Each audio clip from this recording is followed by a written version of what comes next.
What's up guys, JayzTwoCents here, and big announcement actually. You guys can finally buy my shirts. So look in the description of today's video, you guys will find a link to my store. And yeah, this helps me not have to do things like Patreon, which I don't want to do. So anyway, yeah, there's that. The Threadripper build is going forward, but I was waiting on some parts to be able to continue that. Obviously some water cooling stuff. And I've been waiting for my EK water block just like you guys. And I've got two of them here to take a look at. We're gonna show you what is up with this right now. Now there's actually three versions of this. I have two here. So we have the nickel acetal. So that's where it's all black on the top. We've also got the nickel plexi, which is where you can see inside. And there's also the nickel where it's like a metal top, like I used to have on the old Skunkworks. I think old Skunkworks had that, or the test bench did. One of them did. Anyway, it doesn't matter. But I've gone ahead and unboxed them for a couple of reasons. One, I'm just gonna spare you the pain of watching me unbox something. And two, it's already put together for you. There's nothing else in the box, with the exception of some thermal paste and a little installation guide. That's it. Because the other Supremacy blocks that you guys are probably used to seeing, they're universal. They can work with all the different Intel sockets, as well as all the different AM sockets from AMD, with the exception of TR4. So these are TR4 only, which is why they're already assembled. So you don't have to worry about changing out jet plates and float plates and all that stuff. It's already put together and optimized, even with the hardware and all the retention screws and nuts on there, so you're not gonna lose it. Literally the easiest water block to install that I have ever seen. Now, one of the reasons why I'm also doing a video on this, not just because I'm gonna be using it, but because I've seen some stuff on the internet of people that were concerned about the way the block looks, right? Obviously this is a square block and it's the exact same size as the traditional top when it comes to the EK Supremacy. But if you look on the bottom, you can actually see it is indeed bigger. They even had to put two stickers together, so that shows you how much more surface area it is, but it's actually bigger on the bottom than the top. Now that's because we are dealing with TR4, which is also a much bigger socket. So why don't you go ahead and come over here and let me take out these GPUs. If you guys have been wondering what GPUs I'm going with in this build, obviously we're using two 1080 Ti's. Was waiting on water blocks for those as well. Those should be here tomorrow, actually. So the build can commence very, very soon. But if you look at the size of Threadripper right here, it's pretty big. And you know what? I'll be right back. I have a good comparison for you. So this is a perfect example of why they had to redo the plate. This right here is an i5 7600K. It's dirty, but anyway, there it is right there. So you can see the traditional size was plenty big, obviously, right? There is the coverage of that. But they also had to cover the extreme lineup of CPUs from, and also too, the AMD like AM3 stuff was also a lot bigger than this. So there was plenty of room. But the problem is now if you compare this to Ryzen, you can see that's not big enough. In fact, even where the screws are, you lose a little bit of cooling transfer right there. So that was not going to cut it. So this is what they've done. It's not that much bigger, but as you can see, it gives you full coverage of Ryzen right there. You see that, right? Now, one of the other discussions though that has taken place is regarding the proper thermal paste application. Now, I'm actually not going with nickel on my build. Here, I'm actually going with black, and I'm not gonna unveil the theme yet of my Threadripper build. I think it's gonna be pretty cool, I hope. Anyway, it does have a theme indeed. And it kind of sucks that I took the cover off the plexi one because I'm not using it. I better put it back, because Jay is a dork. Now, I think Steve with Gamers Nexus did a video showing the different applications and what happens with the way it spreads out. But EK is still recommending the dot method in the middle, but they're recommending that we use about 2 rice grains. Normally I wouldn't argue with the manufacturer, but based on what I saw in that video and the way that that actually spreads out, I don't think I'm gonna do 2 rice grains.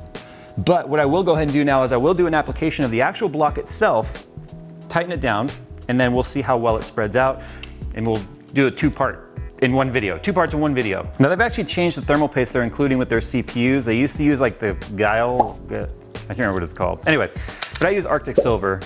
This is Arctic Silver 5, so I'll be using this, plus I have a lot more of it. So what we're gonna do is we're gonna go ahead and do the method that they recommend, which is the in the middle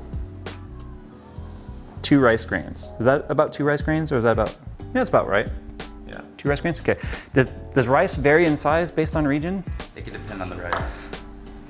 So Honda versus what? Toyota, I don't know. Nissan. It only goes one way though. You can see there's actually different spacing between the screws. So it only goes one way. Did you just say Nissan?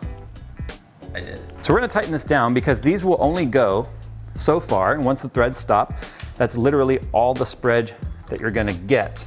I don't think this is enough thermal paste because remember, there is technically 2 sets of dies under there. So there's actually 4 spots under there that are very particular in cooling. And because the heat spreader is designed to spread the heat across the actual IHS, we want to get as much coverage on there as possible. Now, one thing I want to note before I take this off is there is indeed going to be more spread over time, especially as it heats up, gets thinner, and moves more. But I want to see what the initial spread looks like. I'm even going to push on this a little bit. I don't think it was enough. I think you should do the line method. I don't do drugs. You ready? Let's see what we got here. Yeah. Oh, I didn't take the paper off.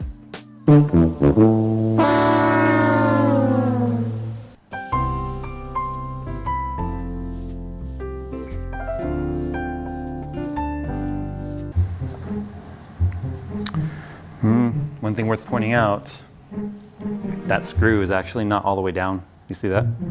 That might be why I didn't get enough spread. This screw right here is not all the way down. Do you see that?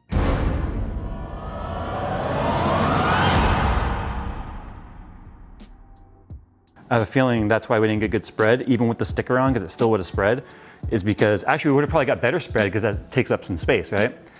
So yeah, check your blocks. EK, what's up with that? So we need to tighten that down. It also looks slightly crooked. I really hope they didn't cross thread that in there. You can see that on camera, right? Yeah. Okay. Using my alcohol. So yeah, do yourself a favor, guys, especially on these like first runs of things. Check your screws, make sure they're recessed all the way. I'm almost positive that's why we didn't get good spread. You don't want to see anything above the height of the actual base of the block. So I think we're good now. Take 2. So we'll do the dot method again. Or I mean the line method, or the rice method. If we're gonna do the rice method, we need a big spoiler. You know what's also just as important though is also doing the alternate corner tightening method, because it can't go any farther, right? It's spring loaded. Yeah, see, it might spread out more as it gets hot, but that's the problem, is that's not gonna cover all of it, right? Even if it spreads out a little more as it gets hot, that's still not enough. I highly respect EK's manual, but I'm gonna do it my way. I'm gonna do this very similar to how I do the GPU blocks. I'm gonna do an X, a very thin X, like this, and then I'm gonna do a line like that. And I'm gonna do a dot, and a dot. I think this is good. I think this will work. I'm sure you guys are all throwing stuff at your monitors like, Jay, you're doing it wrong. You're doing it so wrong. I could do this so much better. But honestly, you know what Jay's official opinion is on thermal paste? Do it the way you're comfortable with, not what I'm telling you to do. I'm not telling you to do this. I'm doing it. I don't care what you do. It's your computer. It's stuck down pretty good though. Look at that. See, I think I trust that, because look at how far it's spread on its own. And as it gets hot, it'll move in more. But the other method too that Steve did was like the 4 lines. So I'm gonna go ahead and go with the 4 lines like Steven did. This is kind of like uncharted territory almost. I mean, it's funny how suddenly everyone argues about the right way to do thermal paste, and suddenly a new block and chip comes along. They're like, nobody knows. Also too, it's like all-in-one coolers, like the Asetek stuff isn't gonna come close to covering this. That's what I'm gonna go with. I'm gonna leave it like that. I don't wanna waste any more thermal paste. As you guys can see, I went with the black block because we're trying to make this, there's a theme. Like I said, there's a theme with this. It all makes sense when we actually do the build. But yeah, it's gonna look good. I've got the blocks coming for these GPUs tomorrow. So this build will be able to actually continue. And I need to get the screws to hold these cards in. There is le bloc. What do you think?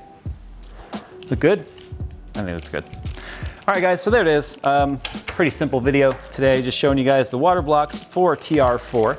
Go and check them out, ekwaterblocks.com or ekwb.com. And you guys can also check out, again, my store down in the description of today's video on where to buy these shirts, because they're awesome. This one's a little bit big on me, but whatever. It was a prototype. All right guys, thanks for watching, and as always, I'll see you in the next one.